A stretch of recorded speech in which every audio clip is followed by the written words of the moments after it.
Hello guys, tara samahan niyo kami. Ikutin natin yung Venice Canal dito sa Taguig. Dito kami sa third floor.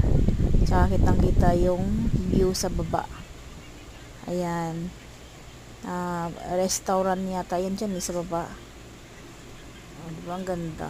Tapos may maliit na parang tulay dun sa dulo. Pwede ka pumunta dyan tapos magpa-picture. Maganda dito sa taas kasi kitang kita yung palibot kabilaan kitang kita. Ayan, nag-enjoy kami. Ang ganda, di ba? Maganda pag gabi ka dito gumala kasi pag araw hindi mo appreciate kasi hindi mo makita yung mga ilaw.